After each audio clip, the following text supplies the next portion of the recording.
I'm gonna get through our first guest. Gary Flinn. Ladies and gentlemen, it gives me great pleasure and honor, and give this guy a round of applause for Flint's very own historian, Mr. Gary Flinn, please. Yay, Gary!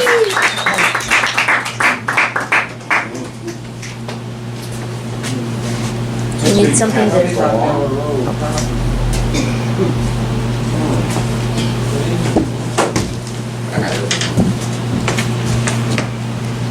Thank you, Mark. Of course, I've been pretty busy. By the way, it's that time of year since it's now late November and it's cold outside, and so I'm wearing my capote again for the season. Wearing the TV. Yeah.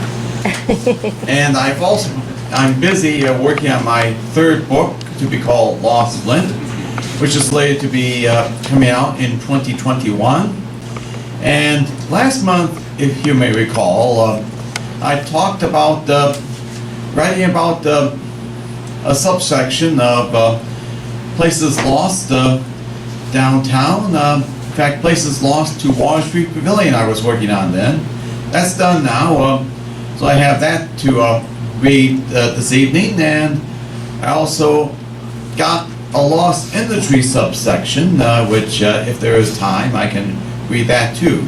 But for right now, I'm going to read about the places lost to progress, lost to Water Street Pavilion. In 1969 and 1970, two large regional shopping malls opened which siphoned shoppers from downtown Flint.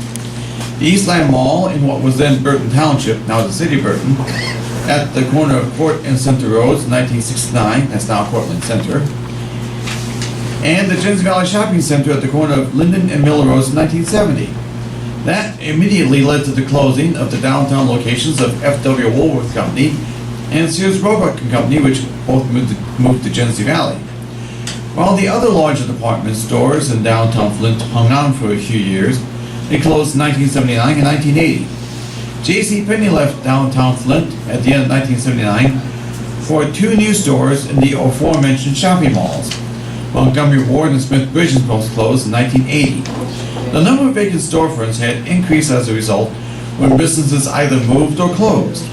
That led to plans in 1983 by the Downtown Development Authority and the Mount Foundation to develop a festival marketplace called Water Street Pavilion, which required the demolition of buildings covering two city blocks in the heart of downtown Flint, including several landmark and historic buildings.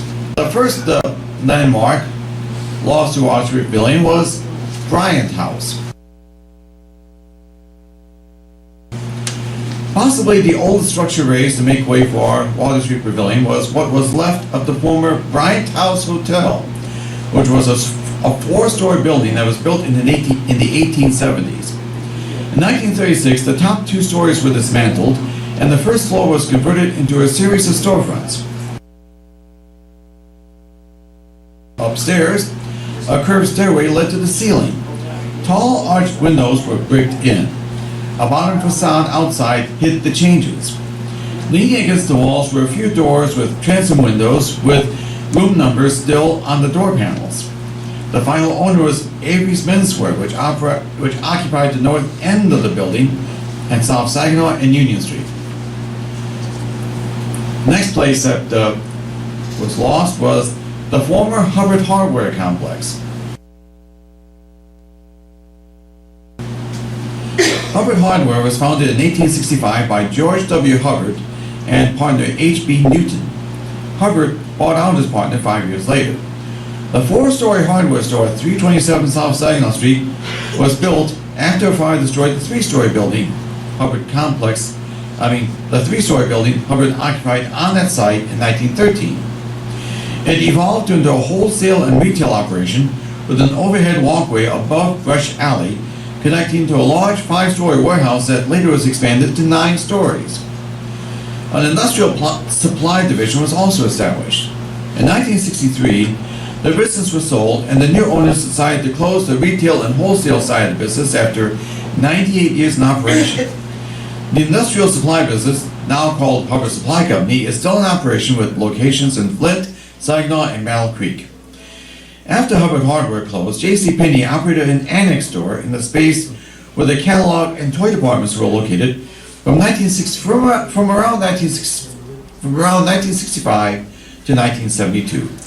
It had stood vacant since then. The next building lost was the SIL Building. The SIL Building was Flint's first skyscraper, built in 1911, and was called the Flint P. Smith Building. When it was completed, it consisted of 168 rooms for tenants. The lobby featured veined Italian marble. Smith was the son of lumberman Hiram Hardwood Smith. The younger Smith died during construction, and his widow completed it. She sold it to a stock company in 1915 for an estimated $150,000. It went through several owners over the years, and in 1949, it was renamed the SIL Building by Dr. Irvin SIL, a dentist and part owner. In 1969, it became a condominium, with each floor having a different owner. The first such commercial building sold that way in Michigan and managed by the Darby & Son real estate firm, which used the proceeds to renovate the lobby and install air conditioners. The Downtown Development Authority acquired the building in 1983 for $800,000, which led to its demolition. Next place lost was the Smith Bridgman Building. Flint's heritage business was Smith Bridgman & Company, which was founded in 1862 by William L. Smith. Employee Charles T. Bridgman became a partner in 1871 to create Smith Bridgman. In 1923, the first of 3 7-story sections were built at the site of the original location. A second addition with a similar facade was added in 1936, and the final addition on the south side, which replaced the ornate facade with a windowless modern facade, in 1957. In 1970, it was sold to L.S. Good & Company of Wheeling, West Virginia. While it did open suburban Smith Bridgman locations in Grand Blanc and Davison, the parent company filed for bankruptcy in 1979, and the downtown store closed for good in 1980. That store was the oldest department store in Michigan, and one of 4 western New York State that had operated at the same location for more than 100 years. The next place that was lost, and what I missed most, the Milner Arcade. The Milner Arcade, which stood at the corner of South Saginaw and East First Street, was most unusual in regards to its architecture. Dating back to 1923, it was a hodgepodge of architectural styles with Mediterranean, Tudor, and Art Deco styles on the 3-story building facing First Street. Because of the small footprint at the corner location, there were calls to save this building. The DDA did decide to hold off on demolition until it was determined to be sound enough to save. Alas, the Mount Foundation decided the building was too far gone to be saved. Next place that was lost was the Kresge Building, later called the Fenton Building. In 1923, the Fenton block at the southeast corner of Saginaw Chrysler Street was torn down to make way for the 4-story Kresge Building, which was an office building on the upper floors and storefronts anchored by the S.S. Kresge Company variety store and lunch counter on the main floor. By the 1950s, it had taken over almost all the main floor and basement. After Kresge closed that store in 1977, the owners of the building adopted the name of the building that it replaced, calling it the Fenton Building. The similar McClory variety store took over the space, but had to close due to the building's impending demise. The next place that was lost was the former Home Dairy Building. The 5-story Home Dairy Building was built in 1929 and originally housed the Home Dairy Store, which sold groceries, including a soda fountain and a restaurant. It was in business until 1964 when it lost its lease. It had plans to remodel, but was unable to obtain a lease extension, which led to it closing. In 1966, Smith Bridgman opened a store for the home offering appliances. It lasted about a decade.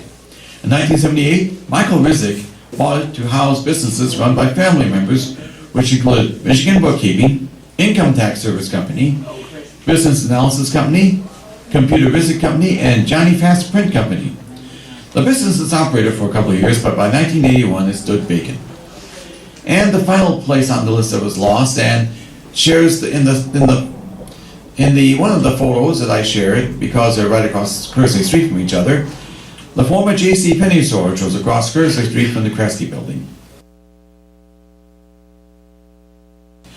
The JCPenney store moved around 1943 from the still standing Bryant building to its own location on the northeast corner of Saginaw and Chrysler Streets. It was Penny's only location in Flint, notwithstanding the antique store in the former Hubbard Hardware building, until it closed after the Christmas season of 1979, when Penny's opened new stores in January 1980 in the Eastland Mall, now Cortland Center, and Genesee Valley. The signs were removed, and even the words JCPenney were removed from the terrazzo entrance floor, with plain concrete taking its place. The building stood vacant until it was torn down in 1984. All of the above buildings, as well as all the structures in the area bounded by Riverbank Park to the north, Saginaw Street to the west, First Street to the south, and Harrison Street to the east, were torn down to make way for the festival marketplace, which was named Water Street Pavilion. The land south of Chrysler Street became a large parking lot dubbed the Flat Lot, where various activities can also be held. Water Street Pavilion opened in 1985. Alas, it was not successful, and it closed in 1990. The University of Michigan Flint bought it in 1993, and after the renovations, it became the University Pavilion. Now, as I mentioned earlier, I do have another piece I can read, and I'll hold off until, well, if we have enough time, at the end of tonight's collab night, I'll be back to talk about it. Thank you very much.